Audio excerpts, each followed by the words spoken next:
It's the I Hardly Know Her podcast, where we activate the improv power of yes and into our conversations to spark curiosity and expand our perspectives in life. Listen in as we chat with industry leaders who share their stories and skills to help inform and inspire so we can all be better individuals contributing to a better world. And remember, you don't have to be a big deal to do big things.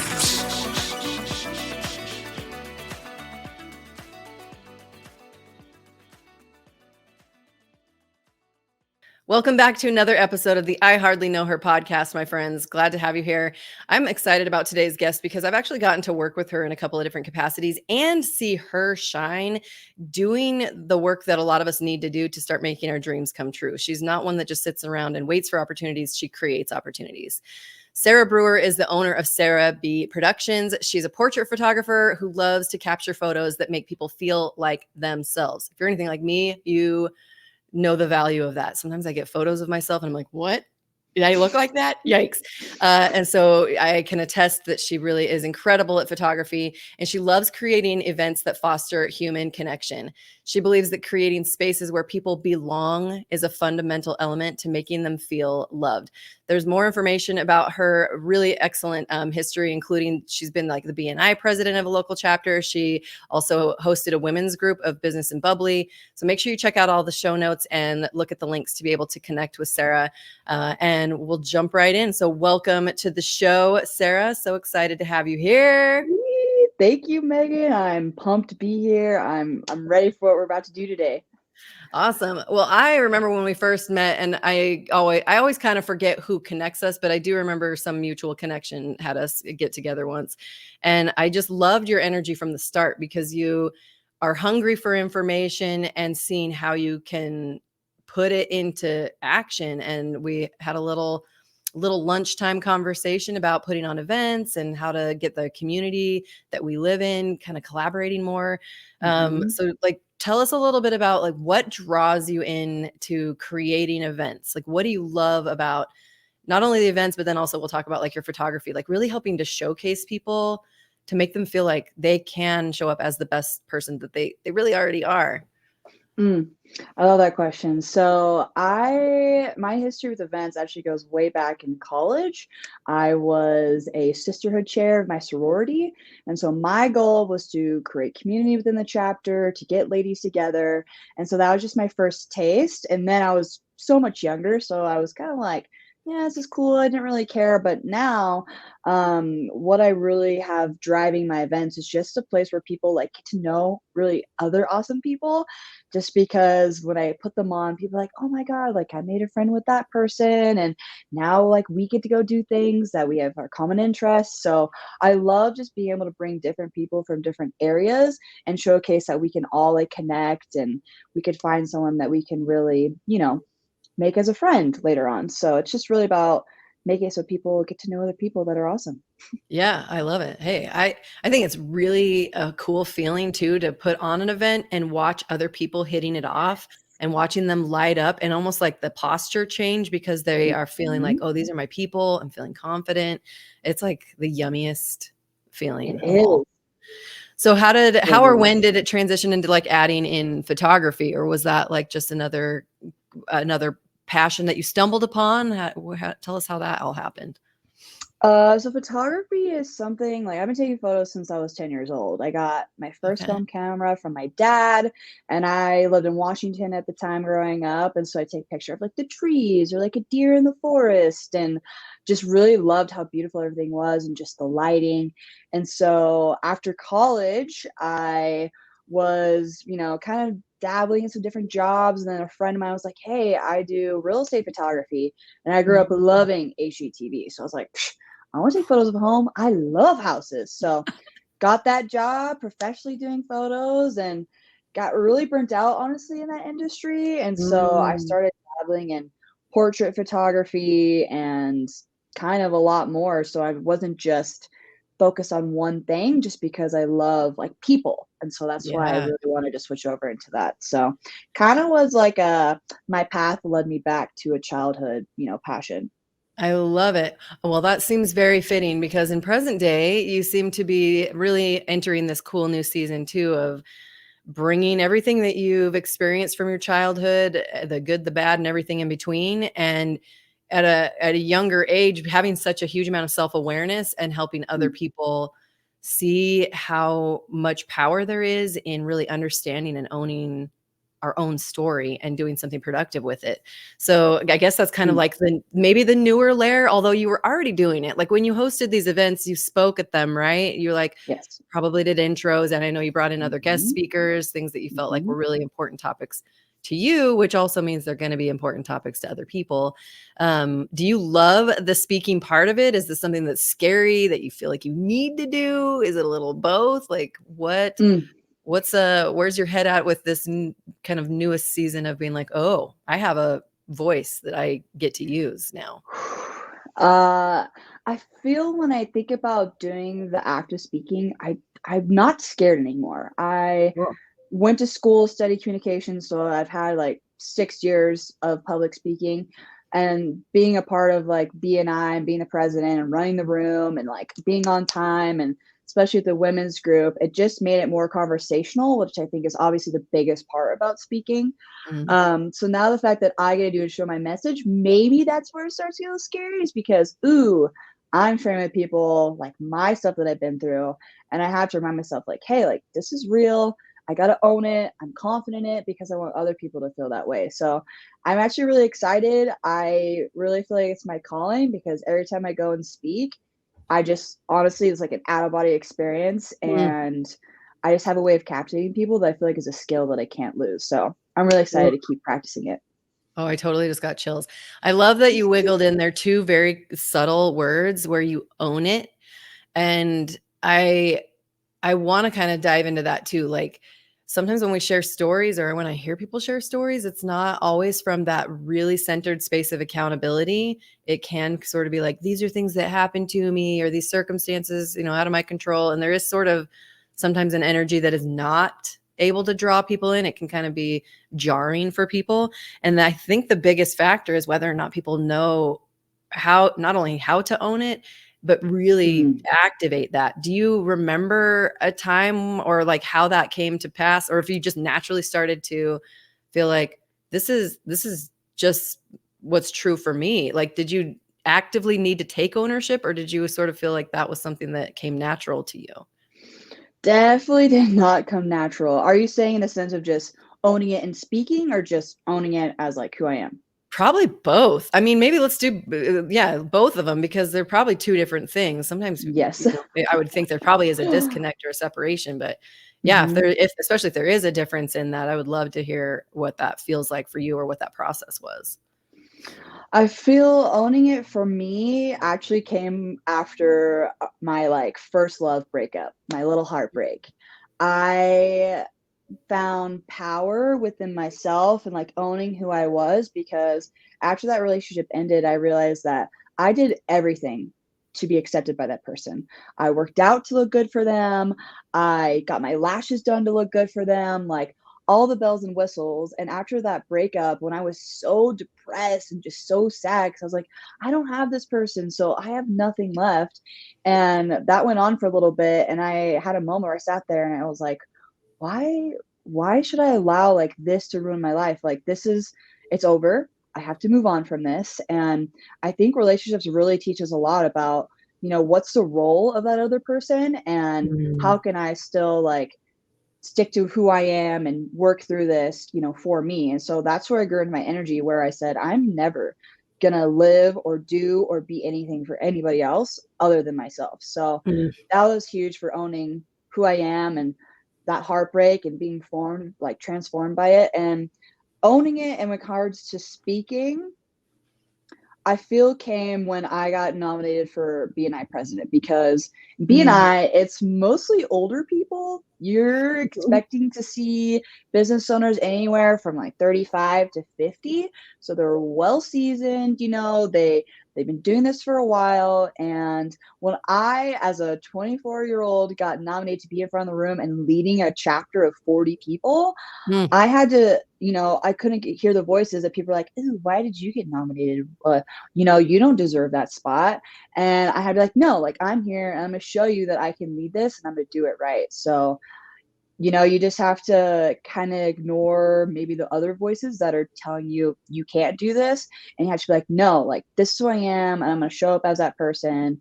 And yeah, it's where kind of the confidence came from for that. That is so cool. And what an interesting thing too, to just have other people nominating and still kind of having like the internal voices of like, wait, wait, wait, wait. And then your opportunity to go, wait, yeah, I can do this. And that's amazing.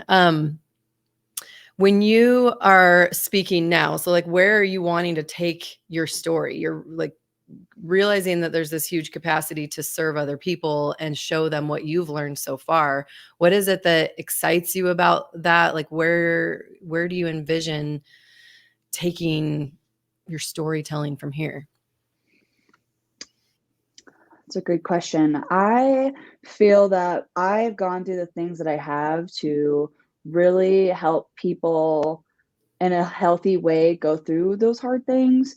And so a long time ago, before I even got into, really honing my message, I told someone, hey, I really want to speak. And they're like, okay, tell me about the room and what you're speaking about. What are the people looking like? What are they doing? And I told them they are crying, but not in like, oh, they're crying, like so sad, but they're just releasing and then they're Mm, smiling because they are given a sense of hope and direction and a proof that they can get through things. So I've always loved helping other people. And so I feel helping people at their hearts and in their minds to, work through bad things, I think is how I really see people do that. And kind of offering like fitness too, kind of in that. I've kind of been playing around with that because I've been a fitness mm, coach for years. It's back in my life now. And I don't think that's coincidental that speaking and the fitness came at the same time. mm. Yeah. Um, just because that's another part of confidence is when we look good and we feel good and we can do things. I think that really hones in of like it's a really good harmony when like our soul's good and our bodies are good. So Oh yeah. I think it needs to be all of the things.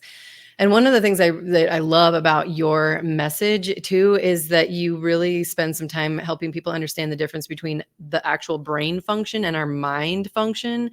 Because I feel like I read all the time in pretty much every business book or personal development. There's so much about mindset, which I'm a huge advocate for and a big fan of, and not always realizing some of those disconnects, I guess, of the literal brain function versus what the mind is doing.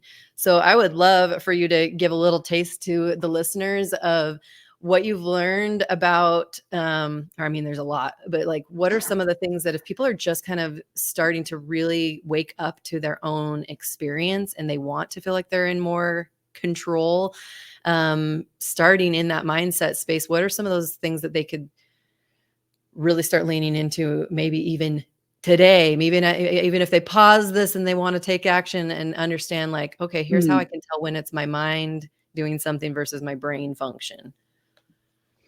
yeah, so there is a lot of information. So I guess we'll try Yeah. to pick like maybe a couple easy ones. Cool. To start with the brain. So when we go through traumatic things, our brain obviously wants to protect itself. It wants to protect us and it puts us in fight or flight mode if we do not deal with understanding what the trauma, like that it exists. And so when we continue to kind of ignore the trauma, disassociation will really start to come through. And disassociation could be literally moments where you're sitting there and you're just numbing out Mm. and you could be like with a group of friends. Like that's where I feel like I really noticed this association was when I was friends and they'd be all kind of talking and everything and I'd just be on the outside just totally blanking out, like my brain had just shut off.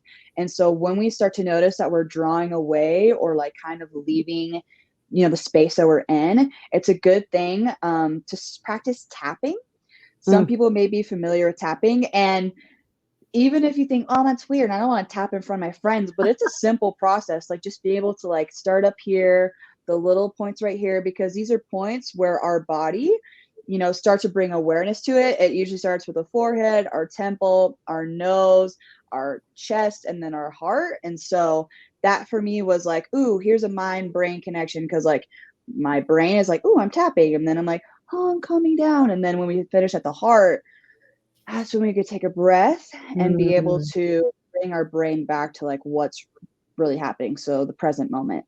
The Cool. mind, I think if somebody were to start today, I think our mind are the most busiest at night. So if they were to go through the day, I want them to really write down everything that their mind is doing at night. Like while you're laying in bed and you just sit there and lay there and just start to like write out all the things that are coming in. Because if we go to bed with such a busy mind and we wake up, we just wake up feeling anxious. We could wake up, with just like not a sense of clarity. So I Mm. feel when we start to journal what our mind is doing, it allows that to just like release it. And then we could be like, ooh, this is what all's in my brain, right? Like my mind right now. Like, because the mind will continue to run if we don't, let it have its moment. Yeah. Is that a regular practice that you still do, or have you over time, are you evolving more to where you don't necessarily need to, or is it just, I mean, it feels almost like it's probably an ongoing maintenance thing. I'm trying to think of what things I do to control my mind, but how do you, like, is this something that you started implementing in your own life on a regular basis and Hmm.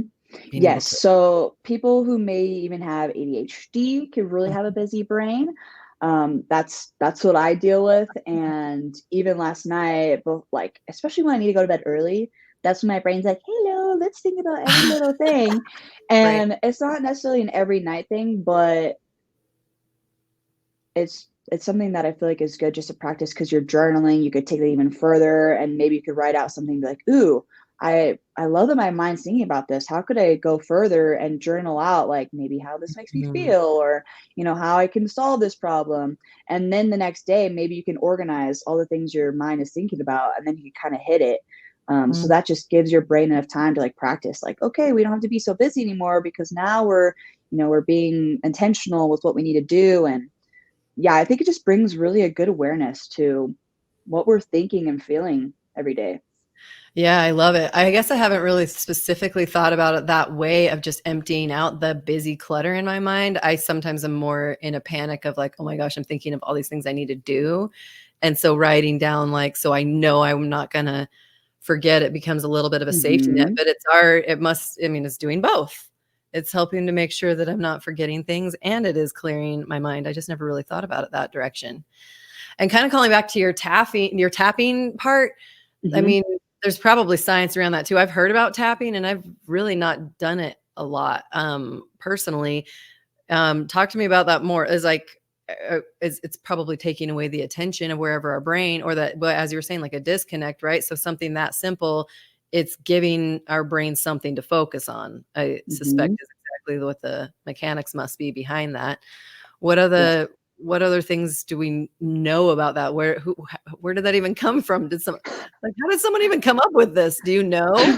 Where did we learn about tapping? I'm like, I wish I was, like, smart enough to be like, "Ew, it was "Eh." Dr. John Walker or something," but I have a life coach who allows me to practice out lots of ways Oh, to cool. connect with my body. Perfect. So, she was just like, "Do your practice," and she'll bring up a topic. So, something that I know that I struggle with, say it's like, "Ooh, let's talk about, the trauma that I've been through," and then the tapping just allows us our, like, nervous system to just breathe and to Mm, regulate, because tapping is so good when we're like amped up here and we need to take it down. And it's just a simple, it takes literally a minute. And then we yeah. are able to take a breath. And then, yeah, I don't know who came up with it, but it's very Oh, it's simple. okay. That definitely doesn't diminish your intellect. I think what's interesting about it is it seems like it's so simple, and I have heard about it working. And I've gone to a lot of different therapists. I've gone to different other types of procedures. I've had different life coaches. I'm like, why hasn't anyone had me do tapping? I Really? feel like I'm at a disadvantage. So I'm like, Whoa. I'm getting more curious about it because I've definitely heard about it, and I just never really have been in a situation where someone is telling me. I guess for me, maybe as the audience, as we learn, and in any speaking space or when we're sharing things, we have to make it relevant to the person or they're not really going to want to do anything with it. And so maybe since it's been such a peripheral thing, I just never had anyone point out, oh, in this situation, Megan, this activity would be relevant. And so it's kind of fascinating because now I see from hearing you, like, what I could do. I definitely can relate to times when I feel checked out or like Mhm. things that I'm like floating outside of my person because I either am super overwhelmed or Yep. having different feelings and things. And so you taught me something new, smarty pants. Ayo. Okay, we're done. That's good. Right. So I know there's listeners in my space that are definitely looking for new tools. That's a lot of the followers that I have on this podcast are kind of similar. I think, at least so far from what I know from the types of feedback I get, is that they're always really excited about tools and principles and concepts that they just didn't know exactly how to apply it for themselves yet. So I love the variety that comes into this arena. Cool. What are you've got, okay. So you've got some passion around the photography space. I want to hear a little more about that. I love seeing your posts, not only of the ones that you post that you take, because you really do have an incredible eye. I've been really fortunate Thank you. to have my photo taken by you on a number of occasions. And then the way that you tell stories with the pictures you capture, and you can feel, it's like we get drawn into the moment with you, and that's amazing. And I always like double load things. So I want to hear that side. And I love how much more you're sharing your own photos of you that Mhm. are your, again, like your story of kind of your flower blossoming in life in the season. So let's talk about like photos are not just photos. They are so much more rich in our life experience. Mhm. So I just want to 100%. hear, where you want to take us with storytelling and making people feel like their moments are amazing. Well, I have definitely improved just in that aspect because I used to be someone who started only with posed things. Mm, And I used to prompt people like, okay, now put your hand on your chin like this, little head over, and yep, that's it. But now I want to break away from that because I want people to feel like they're doing the real thing. So recently I did a first date, like little mini kind of run through. And so it was at people's first dates, with their boyfriends or girlfriends. And I was like, hey, like, what happened on the first date? Like, I get all the information beforehand. They're like, oh, we were flirting and we were talking for hours. And then we went here. And this is what I like about him. So then I'm bringing that up during the shoot. So I'm like, okay, you love this about your boyfriend. Like, I want you to be in that moment and look at him and be like, oh, this is why I'm with you. This is why we're still dating. And that gives a little bit more comfortability because then they're in the moment too, because they're not focused on like, ooh, how do I look in this photo? They're just focused on existing and just being themselves. So I just really want people to be that way because post stuff is just makes us feel stiff. And I want you to feel like you're in the real moment. And so I really been trying to practice on that because it takes so much like experience and practice to get to that point because mm, I'm 3 years in and I'm just now kind of getting more of that cinematic, like documentary kind of feeling. mm, Um, and the photos that I get for myself, I mean, I used to hate getting my photos taken. Like I grew up being overweight, and so every time I saw photos of myself, I was like, ew, like mm, I do not like the way that I look. And so that's been a journey and that's stuck with me for years. And so I was like, you know what? I need to break out of this because if I want people to feel like themselves, and I should, find someone I love to work with that makes me feel that same way. So then I can always make sure that I'm presenting that and executing that when I work with people. So that for me is a way to kind of practice what I preach. It's so true. I love it. And I think that that's what really brings it home. Like love seeing that side of you and how you have shared what that journey is, because it does sort of not sort of, it completely envelops your whole message of feeling like your message is that we need to be focusing on what's going on inside our minds and with our functionality, our brain, our physical, we feel better and can be stronger when we take care of our body in the right way. And then, so it's like all the internal stuff and the external stuff kind of living in harmony together when you're showing up and doing the work that we need to internally, and letting us see that evolution on the outside too. And it really does match Mhm. the energy, which is pretty powerful. Like there is a lot more posed things, especially when you're looking at the world of content creating and whatever. And I'm 100% guilty of having I have so many different photo shoots, and some of them I can definitely feel like I was like, wow, I was really being posed. I don't feel like Mm. myself in them. And then the ones that I do go, whoa, like it feels like it really is me, you know? I mean, of course, you So know, that's, important. but I'm like, listeners, I want to bear testimony that Sarah knows what she's talking about. And it's so cool how much the way you show up for other people really elevates them. And then it's Mm. working for everybody. What does it feel like when you show someone their pictures and they get to see them? Like, do you guys see that? Is it ever in person anymore? Or is it just like you send links? Do you show them like sneak peeks? Do you get to see these Um, reactions?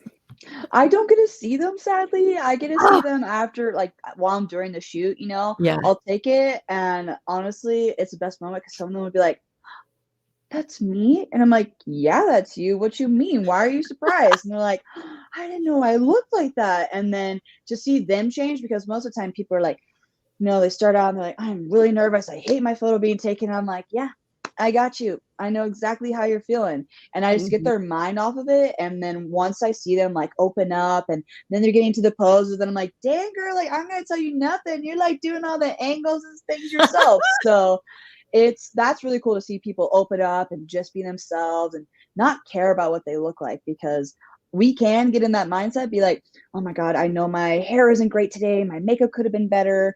But those are Right. such little things, like, don't worry about it because I'm not capturing that. I'm capturing you. So it is Right. really rewarding, especially when I send sneak peeks, like, especially with the wedding I did recently. She was like, "This literally is magazine worthy." And that's me. Like, I didn't think that, this would turn out that way. And making people's vision come to life is also just, it's unreal. I love It's that. the I best love part. I love all of that. I think pictures are like photographs, like capturing those moments a lot often is really important, and people don't really think about it. I mean, I think probably a lot of people have like thousands upon, if they're anything like me, you have 40,000 phone or photos in your phone, but it's different when you are allowing someone else to elevate Mhm. you and capture you. And so, yeah, I think that what you're doing makes it feel like that kind of chic glamour, like real and yet really yummy is accessible and Mm. I and should use that in my important, bio, yummy photos. right? Yeah, Make me feel exactly. Yeah. yummy. Yeah, because things change and like people need to keep track too. It's like we have the Yes.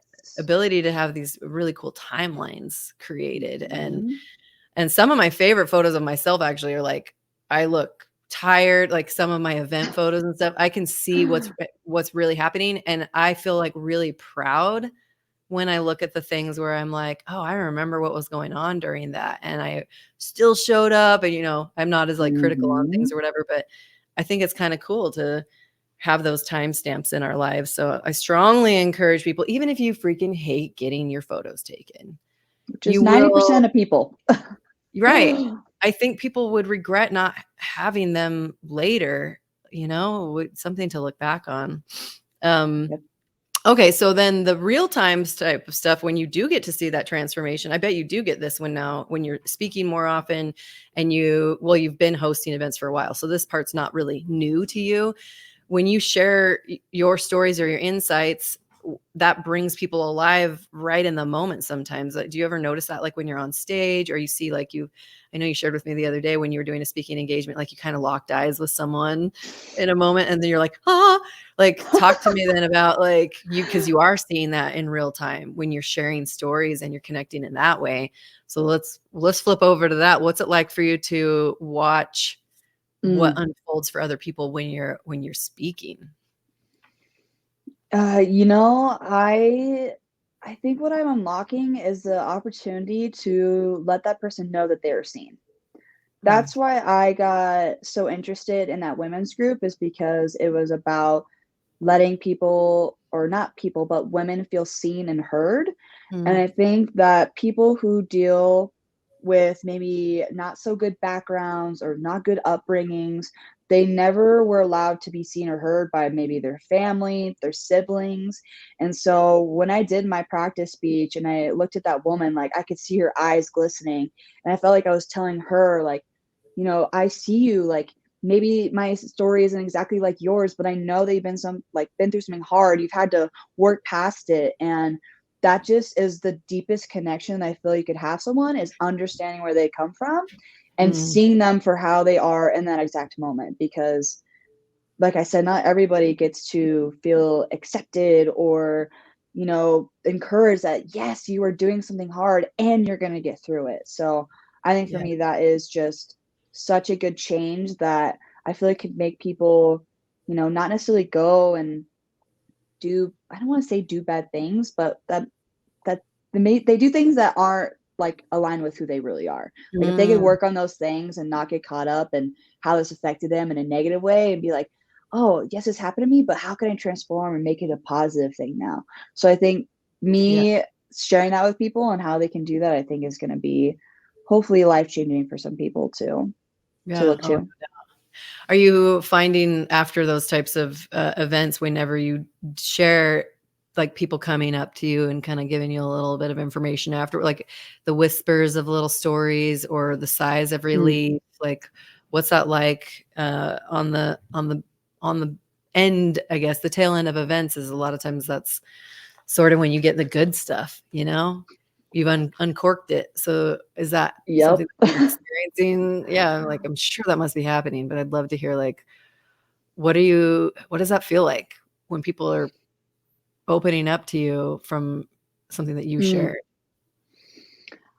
I think it just proves what I just said, that it is something that people need to hear. I Mhm. remember specifically one of my women's groups that it was a meditation night where we were able to listen to somebody give a little bit of motivation and also be able to meditate on that. And I prefaced like that night being like, hey, we're going to meditate and you're also going to hear some like good encouraging words.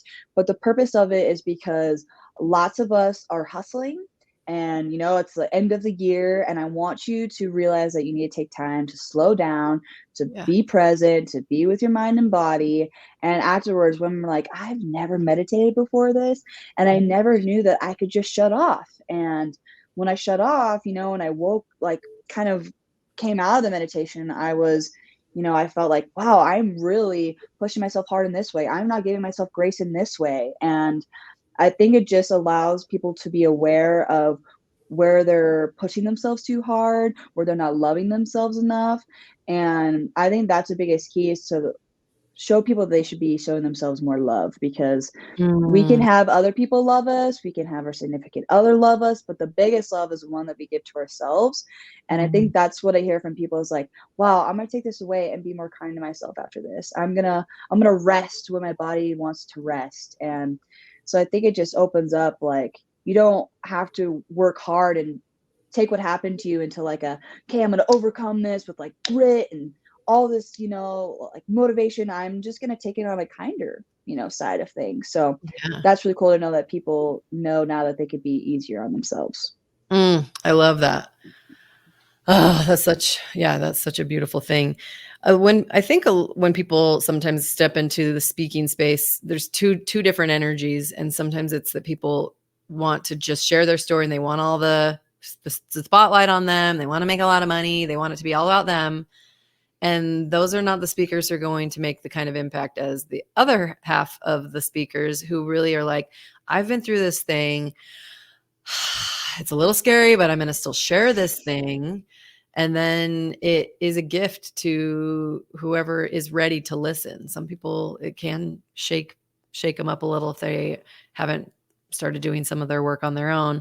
That's what I just really have admired about you, really from the start, and seeing your journey and the way that you have already evolved at such a rapid pace, and just positioning yourself to really explode in a way that you genuinely are serving people. And so I hope that you definitely take a moment to love yourself for that, for Oh yeah. your love of other people is so evident, and it's a real gift that is going to keep touching so many people's lives. So thank you for your willingness to step in, because I know that a lot of the work you've put in has not been easy work. Mm-mm.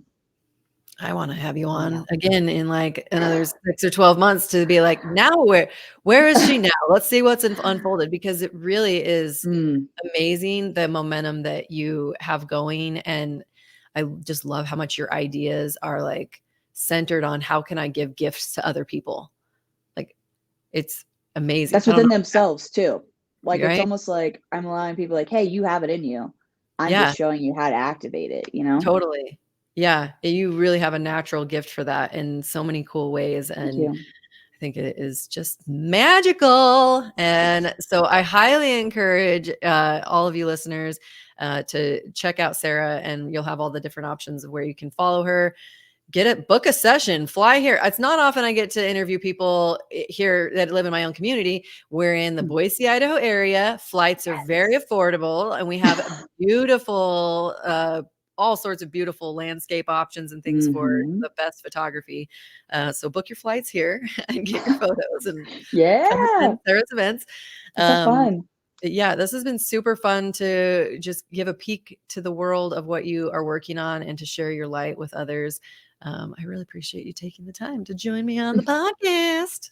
Yes, thanks, Megan, for having me. I love that we are, talking in this air. I would have never thought we'd be here, to be honest. I thought Oh, yeah? you were like the coolest cat when I met you. I was like, "Psh, probably never seen that lady again." And then I was like, well, there we are. So You're like, "Well, awesome. she's not that cool." No, just kidding. No, I think we have very kindred energies of like wanting to collaborate and finding strength in working together to accomplish things quicker and to reach more people. And yeah, so it's awesome.